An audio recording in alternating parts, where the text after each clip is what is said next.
Hi, this is Matt Baker. Earlier this year, we ran a contest on our subreddit asking for chart submissions inspired by the channel. The two winners were this timeline of European monarchs and this African royal family trees chart. We're rewarding the creators by printing their charts and making them available for you to purchase. In fact, you can do so now by going to usefulcharts.com or by using the link in the description or pinned comment. In a previous video, we looked at the timeline of European monarchs. So in this video, we're going to look at the African royal family trees, created by Vitor Loyola. I'm super happy that this particular chart got a lot of votes because it makes an excellent addition to the Useful Charts collection, which already has a European royal family tree west, a European royal family tree east, and an Asia royal family trees. So nice to now have Africa covered as well. But before we get into it, I want to point out that today's video is part of a massive collaboration called South of the Sahara. Lots of other great videos about African history were released today, so you can find them all by checking out the full playlist for the project, which once again can be found in the description or pinned comment.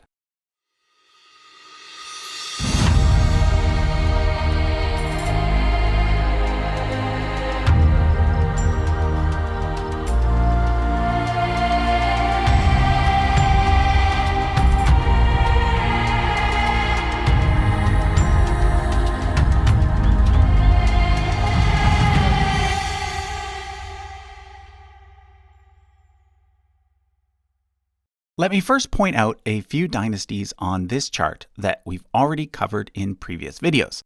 I won't be going through them again, but I want to make sure to highlight them because they are some of the most important dynasties in African history. Of course, there's the Solomonic dynasty from Ethiopia, which started in 1270 with Yakuno Amlak, but is said to go all the way back to King Solomon. It lasted for over 700 years, all the way to Emperor Haile Selassie, who reigned for much of the 20th century. Like I said, we've already covered the Solomonic family tree in a previous video, so I'll just link to that in the description. Then there's the Khita dynasty, which ruled the Mali Empire during the Middle Ages, and which includes the famous emperor Mansa Musa, who is generally considered to have been the richest person in all of human history.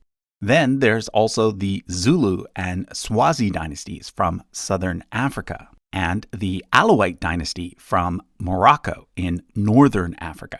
We've covered all of these family trees in previous videos, so I'll leave links to those as well. Okay, so let's now look at some new dynasties. I want to start with the House of Oduduwa from what is today Nigeria. It starts with the legendary founder of the Yoruba people, a divine king named Oduduwa. His dynasty rose to prominence with a king named Eware, who ruled from the city of Benin from 1440 to 1473. During his reign, the power of the Oba, which means king, greatly increased, and Benin expanded its territory, becoming what could be considered a small empire, complete with the kind of political structures needed to rule a diverse population. He was followed by three sons, the last of which was Azulua, who further expanded the empire. Azulua was then succeeded by his son Asigi, who was assisted by his mother, Queen Idia, who is remembered as a great warrior and leader. Azulua and Idia's line can be traced all the way to today in modern-day Nigeria, where one of their descendants is still reigning as the Oba of Benin, although nowadays this is merely a ceremonial title. There are also several other ceremonial Obas in Nigeria who trace their line all the way back to Oduduwa as well, including the Oba of Ile-Ife and the Oba of Lagos. Now, other than the King of Morocco and the King of Eswatini, the only other official monarch in Africa is King Letsi III of Lesotho.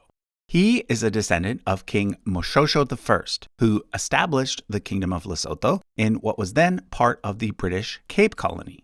But whereas most of the Cape Colony eventually became the Republic of South Africa, Lesotho remained separate and, upon independence, decided to keep its monarchy. One of the smallest dynasties on the chart is actually not a dynasty at all. It's the House of Bokassa, and it includes just one person, Bokassa I, who was a military dictator who crowned himself as emperor of the short-lived Central African Empire in the 1970s. I was pleased to see that the chart also includes the House of Marina, which reigned over the Kingdom of Madagascar during the 19th century.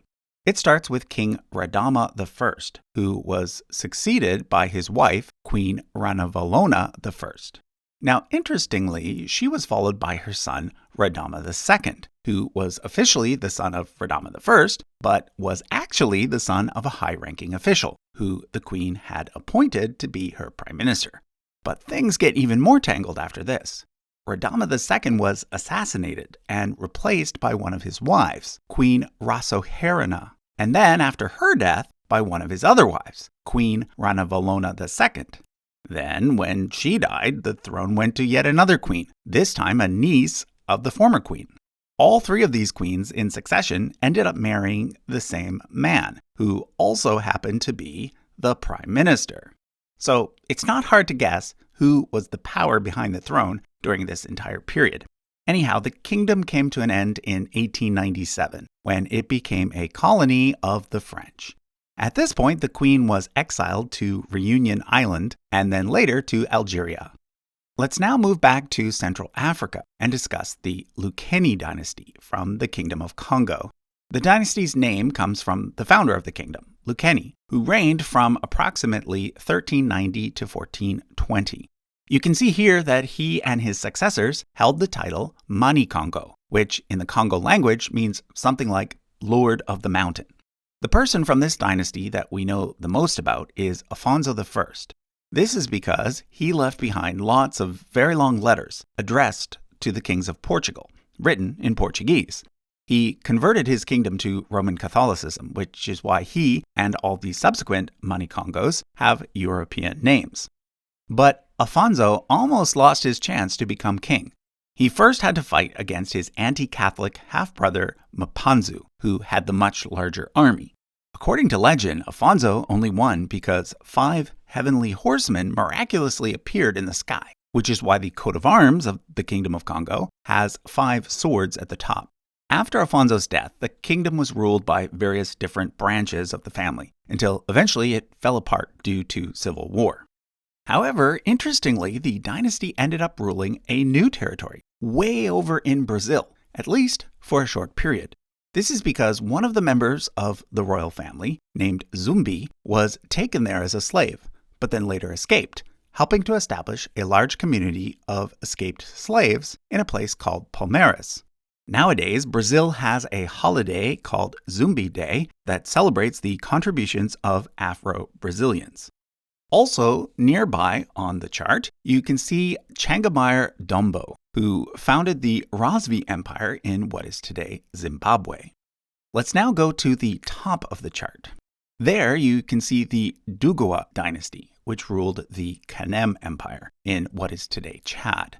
That dynasty was eventually replaced by the Islamic Safawa dynasty, who eventually moved their capital south, after which the empire became known as the Bornu Empire. Their descendants ruled in one form or another all the way until 1846. Earlier, I mentioned Mansa Musa and the Mali Empire. Well, the Mali Empire was the second of 3 great empires to rule in West Africa. The first was the Ghana Empire, and it was ruled by the Cisse dynasty. Not much is known about their family tree, which is why it's mostly empty here, but I'm glad that they were included on the chart, as they are one of the earliest imperial dynasties that we know of, south of the Sahara. The third great empire in Western Africa was the Songhai Empire, ruled first by the Sunni dynasty and then by the Askia dynasty. After the Songhai Empire, there were actually several other major states in West Africa, and there's 2 in particular that I want to point out. First, there was the Ashanti Empire, ruled by the Abohien dynasty in what is today Ghana. The rulers of this dynasty sat on the golden stool, which is said to have fallen from heaven, landing in the lap of its first king, Ose Tutu. However, queens also held a lot of power in the Ashanti Empire, and they were often involved in choosing the next king. You can see on the chart that the succession always passed through female lines instead of male lines. The last official king was Prempeh I. However, there is still a member of the dynasty that holds the title in a traditional sense, Osetutu II. To the west of the Ashanti Empire was the Sokoto Caliphate, ruled by the House of Fodio. It too no longer exists, but still has a traditional ruler, Sultan Sa'adu Abubakar, who serves as sort of a spiritual leader for Nigeria's Muslims. Okay, so most of the other dynasties on this chart are from North Africa, such as the earlier Moroccan dynasties, like the Almoravids, as well as the many Egyptian dynasties, from the Fatimids and Ayyubids to the much more recent Muhammad Ali dynasty. However, since this video is part of a collab called South of the Sahara, I'm not going to go through those ones in detail. So that was a look at this brand new chart, runner-up in our 2022 Reddit contest. If you want to buy a copy, you can head over to usefulcharts.com. I'll be sharing the proceeds with the creator, so it's a great way to support the person who put all the time and effort into making the chart. Be sure to also check out the playlist for the South of the Sahara project. Lots of history YouTubers were involved, including several that focus exclusively on African history. So if African history is your thing, you definitely don't want to miss it. Thanks for watching.